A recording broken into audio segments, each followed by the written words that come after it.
இங்கே ஒரு ஸ்கூல் பொண்ணை பார்த்து நாய் குலைச்சதுனால அவளோட வாழ்க்கையே மொத்தமா மாறிடுது. ஒரு பொண்ணு டெய்லி ஸ்கூலுக்கு போற வழியில ஒரு வீட்ல இருக்கிற நாய் அவளை பாக்குறப்ப எல்லாம் குலைச்சு டார்ச்சர் பண்ணுது. இவளுமே ரொம்ப பயந்த ஆளுன்றதுனால அந்த பாதையை கடக்கிறப்ப எல்லாம் உச்சகட்ட பீதியிலே கடந்து போறா. அவ டெய்லி அப்படி பயப்படுறத பார்த்ததும் அந்த நாயை வளர்க்குற ஓனரான ஒரு பாட்டியம்மா, நீ எதுக்குமா பயப்படுற, கொலைப்பானை தவிர கடிக்கலாம் மாட்டான், அவன் ரொம்ப நல்லவன், நீ பயப்படாம போன்னு சொல்லி அவளை வழி அனுப்பி வைக்கிறாங்க. அப்படி ஒரு நாள் அந்த பக்கமா வர்றப்பதான் அந்த நாயை வளர்த்த ஓனரான பாட்டியம்மா இறந்து போயிட்டாங்கன்றதையும் அவங்களோட உடம்பை எடுத்துட்டு போறத பார்த்ததும் இந்த நாயுமே பின்னாடியே ஓடுதுன்றதையும் பார்த்து ரொம்பவே வருத்தப்பட ஆரம்பிக்கிறா. அடுத்த நாள் அந்த வீடுகளை கடந்து போறப்ப வழக்கமா குலைக்கிற நாய் இப்ப குலைக்காம இருக்கிறத பார்த்துட்டு என்ன ஆச்சுன்னு கவனிக்கிறப்ப தான் அந்த ஓனர் பிரிஞ்சு போன சோகத்துல அந்த நாய் ஒரே இடத்துல எதையுமே சாப்பிடாம படுத்து படுக்கையே கிடக்குன்றத பார்த்துட்டு ஒவ்வொரு நாள் ஸ்கூல்ல இருந்து திரும்ப வரப்பையும் அதுக்காகவே தின்பண்டங்கள்லாம் வாங்கிட்டு வந்து அது பக்கத்துல வைக்க ஆரம்பிக்கிறா. இதே மாதிரி அவ டெய்லி வந்து உணவு வைக்கிறத பார்த்ததும் கொஞ்சம் கொஞ்சமா அவ கூட ஒட்ட ஆரம்பிச்ச நாயும் அவ குடுக்கிற சாப்பாடெல்லாம் சாப்பிட ஆரம்பிக்குது. சரி, எப்படியோ நீ பொழைச்சுக்கிட்டா போதும், சரி நான் வரேன், நாளைக்கு பார்க்கலாம்னு சொல்லிட்டு அவ அங்க இருந்து போக அந்த நாயுமே அவ பின்னாடியே போக ஆரம்பிக்கிறத பாக்குறா.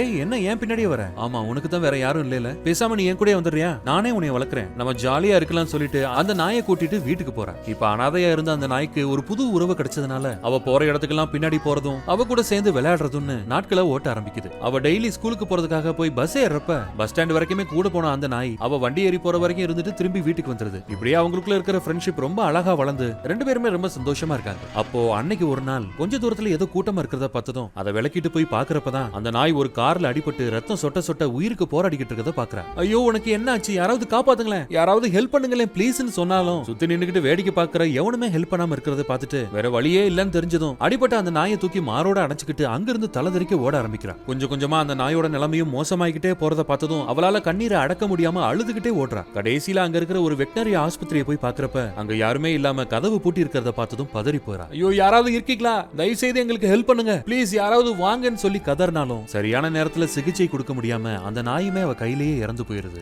அப்படியே பல வருஷம் ஓடி போனதும் திரும்பவும் அந்த கிராமத்தை காட்ட அங்க இதே மாதிரி அடிபட்ட ஒரு நாயை தூக்கிட்டு ஒருத்தர் வேகமா ஓடி வராரு. பூட்னா ஆஸ்பத்திரிக்கு முன்னாடி ஒரு கம்பவுண்டரும் டாக்டரும் நிக்கிறத பாக்குறாரு. அந்த டாக்டரும் அடிபட்ட நாயை பார்த்ததும் உடனே ட்ரீட்மெண்ட் ஆரம்பிக்கிறாங்க. அந்த டாக்டர் யாருன்னு பாக்குறப்பதான் இந்த மாதிரி இழப்பு வேற யாருக்குமே வந்துடக்கூடாதுன்னு முடிவு பண்ணி கஷ்டப்பட்டு நல்லா படிச்சு ஒரு வழியா வெட்டினரி டாக்டராவே ஆயிருக்கா. கவர்மெண்ட் ஆஸ்பத்திரி பூட்டினதுக்கு அப்புறம் யாருக்காவது பிரச்சனைன்னு வந்தா என்ன பண்றதுன்னு யோசிச்சவ ஹாஸ்பிட்டலுக்கு வெளியவே ஒரு டேபிள போட்டு அடுத்த நாள் ஹாஸ்பிட்டல் திறக்கிற வரைக்குமே வர மிருகங்களுக்கு ஃப்ரீயா ட்ரீட்மெண்ட் பாக்குறா. அவளோட அந்த நல்ல செயல்னால அங்க பல ஜீவன்கள் காப்பாற்றப்படுது. நம்ம வாழ்க்கையை மட்டும் மாத்துறதுக்காக முன்னேற்றத்தை தேடி ஒரு குறிக்கோளை வச்சுக்காம நம்ம சுத்தி இருக்கிறவங்க அத்தனை பேரோட வாழ்க்கையிலையும் ஒரு நல்ல மாற்றத்தை ஏற்படுத்துற அளவுக்கு சரியான கேரியரை தேர்ந்தெடுத்து எல்லாருக்கும் பயன்பெற மாதிரி வாழணும்னு உணர்த்துற மாதிரி படிக்கக்கூடிய பாடங்கள் சம்பந்தமா ஒரு யூனிவர்சிட்டிக்காக எடுக்கப்பட்ட விளம்பரம் தான் இது.